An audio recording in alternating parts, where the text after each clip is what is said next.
If you're used to playing the same old bar chord and open chord shapes, this lesson will offer you a new, more intuitive way of approaching chord playing. It involves using an open 5th or 6th string as the bass, so that's A or E in standard tuning. We can also, if we want, keep the 1st string open if it adds to the voicing, that's E in standard tuning. We're then going to move different chord shapes up and down the neck on the 2nd, 3rd and 4th or B, G and D strings. By keeping surrounding strings open as we try different shapes and positions, it'll be much easier to create fresh and interesting chord voicings. All these shapes are good for flat picking, finger picking or strumming. Let's start with an A string bass. I'm going to start with a shape we should all be familiar with, A minor. The idea is simple. Move the fretted shape up consecutive frets while still playing that A bass string and the open high E string, and see what voicings you can get. Here, I'm jumping straight to the frets that I like the sound of.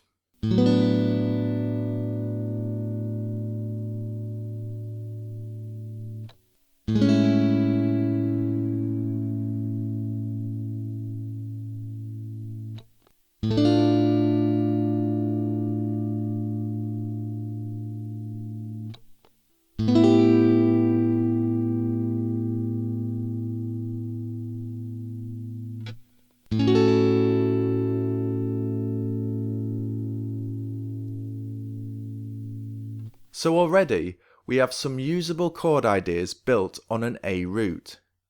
We'll not worry about the names of these chords right now. This is more about listening out for chord voicings you like the sound of, so you can try them in your songwriting. Let's try another shape. This is A major 7 in the open position.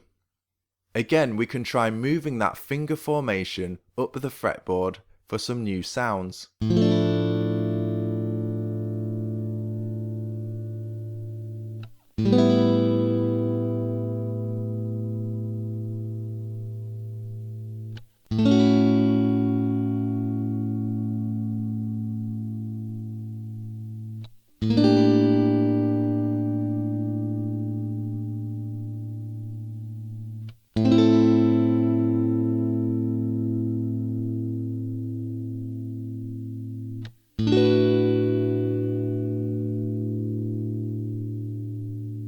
Several more nice voicings from just one other shape there.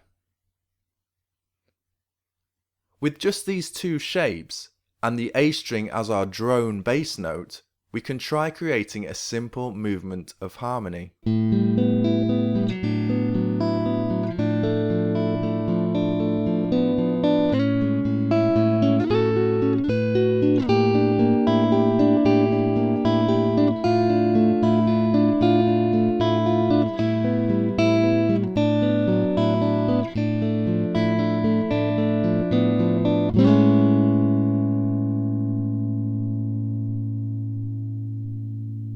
Now, if you were resourceful with these two shapes, you could create an entire song from just these movements.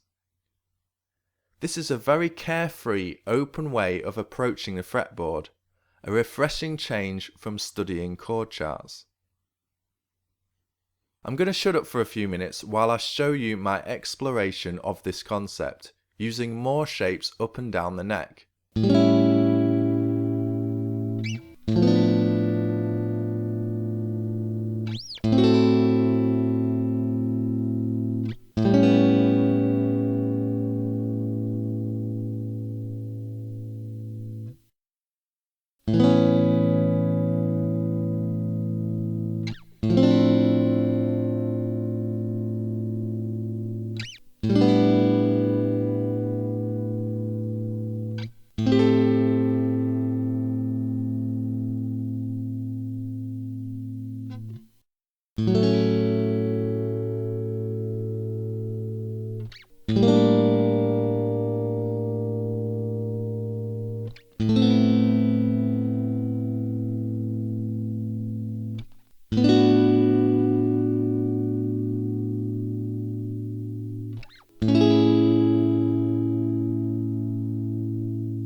Once you have a good range of chords, try creating short movements by varying between different shapes and positions. There are no rules, just go with what sounds good. You can also give it more vertical movement by alternating between an A string and E string bass. Because of how E and A are closely related in several keys, the chord shapes you use on the A bass will often sound good on the E bass. But again, just keep moving the shapes up and down the neck until you find a good sound.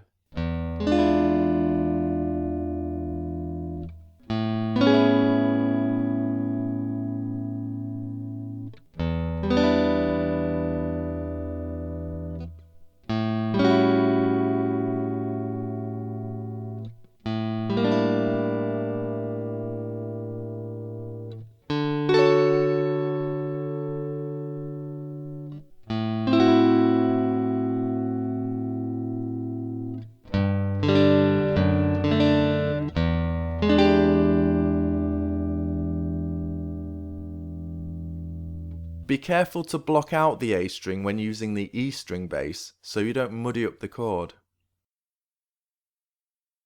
If you're anything like me, this method will keep you creatively busy for hours at a time.